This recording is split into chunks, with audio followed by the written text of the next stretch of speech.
Hello everybody, how y'all doing?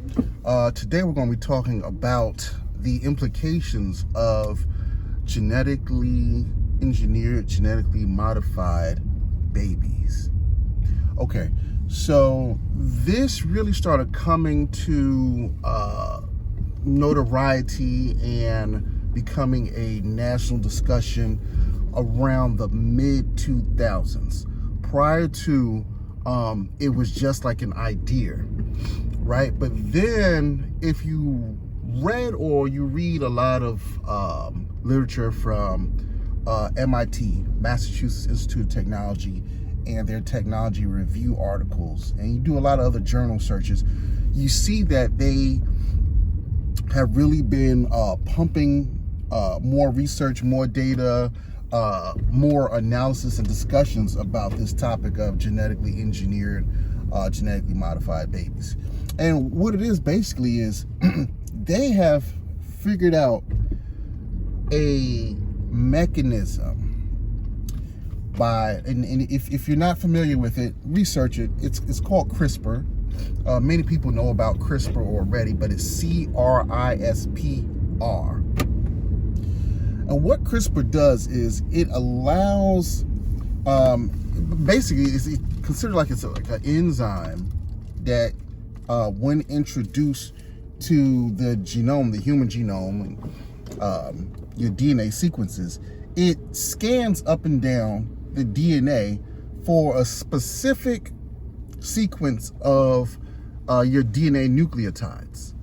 And when it finds that particular section, it's able to cut and snip that portion of DNA, extract it out, write a new code for that particular gene, and insert it, right? So let's say they find the DNA sequence that codes for eye color or muscle strength or hair color, right? They will introduce the CRISPR technology into that genome. It will find that sequence. It will, if your child, let's say, was going to have brown eyes, you know, when the 23 chromosomes from the mother and 23 chromosomes from the father come together, the child was going to have brown eyes, right? They can use the technology, find that sequence for eye color, extract that out, and then let's say, okay, well, I want blue eyes, and then insert the code for blue eye color. And so then when the child grows, it manifests phenotypically with blue eyes, because genotypically the eye color gene has been replaced. And it brings a lot of concern to many people, especially on ethics review boards and panels, because it then gets to the point of what's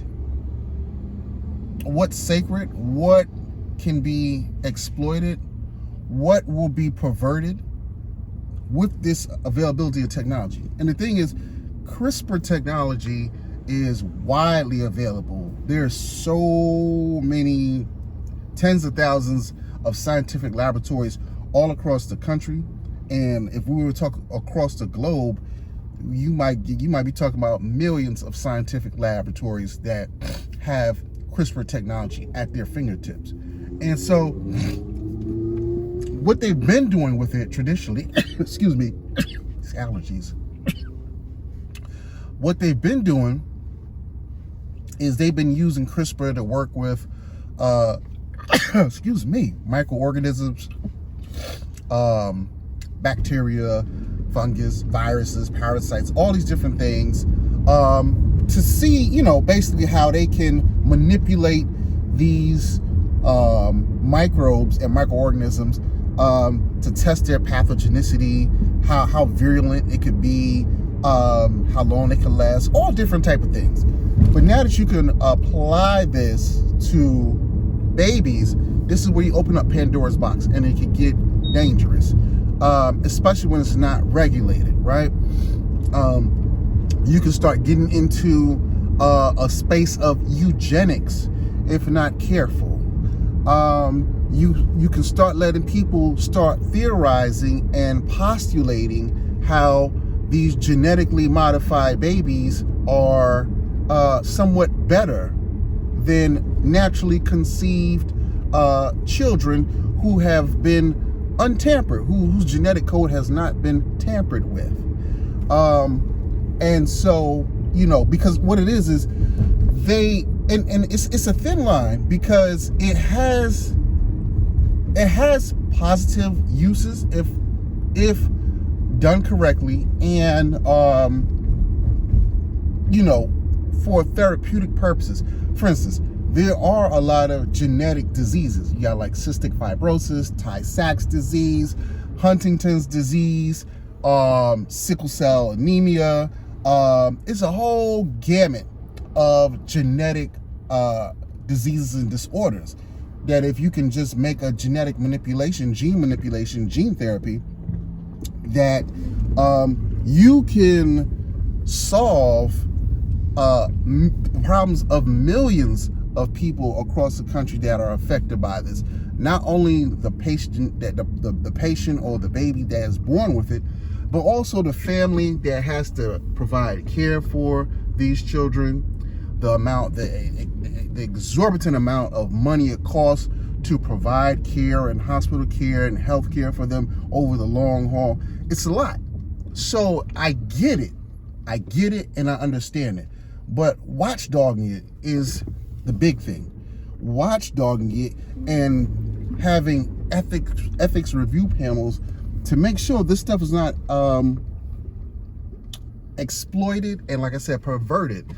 Because if you also look at it, this is like when we came out with the wonder of 3D printing. Everybody's like, oh, 3D printing is going to be the best thing.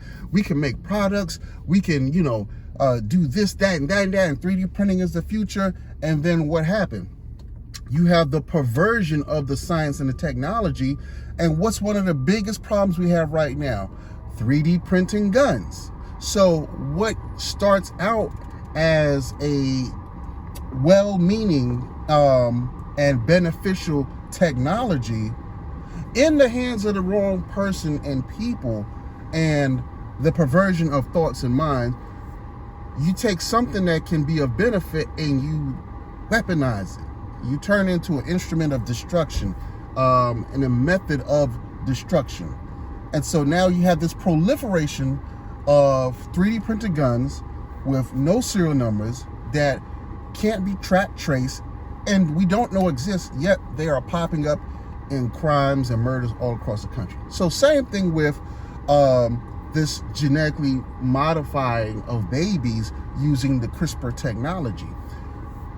If people get their hands on it, people can just start manipulating all sorts of things. People may want every mother and father wants the best for their child. And so then you get into the machinations and the fantasies of the parents placing that on their child physiologically. I want my child to be the strongest child, my child to be the most pretty, the most handsome child, and we know that's all subjective. I want my child to have a high IQ, and although there's no gene per se for intelligence, there are certain things that we can make sure that the brain is functioning at high capacity. So scanning the different gene sequences that code for different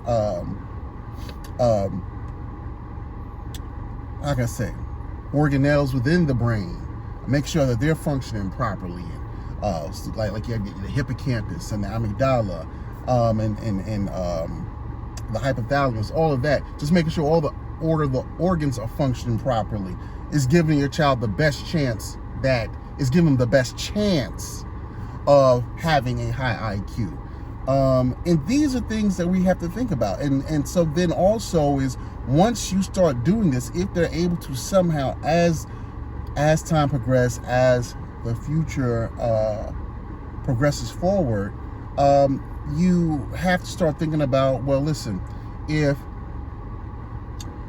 we start developing trends and learn how to tweak these gene modifications, and as science advances, let's say we are able to somehow really manipulate these gene sequences and demonstrate a correlation between a certain gene manipulation to a high IQ, well, then everybody's going to probably want to start doing that. And then it gets to when you start thinking of schooling and jobs. Like, okay, well, schools, we want children at this level. And jobs are like, well, we're only hiring individuals that can perform at this level. And that's usually associated with these type of genetically modified children. And so now you're having a phasing out of natural born humans, simply for the fact that because the availability, widespread availability of technology to alter DNA in the hands of people, and people's thoughts and their hopes and dreams and fascinations and machinations and eugenic hypotheses have been placed front and center on the American population, on the children. And then you have to get into the whole thing of, okay, well then, when we're talking about even mating and reproducing, when these children decide to have children, are they like, now, okay, well, I have a genetically modified baby. I don't want my child mating with these natural born children because they come with too many genetic errors. And so now, once again, you get into that whole thing of the master race eugenic type theory. It's something that we must think about. So I encourage you, when you get a chance, do some reading and research on CRISPR, CRISPR-9 technologies, CRISPR. Do some research on that and genetically modified babies. All right, that's it. Just want to drop that off to you. Peace.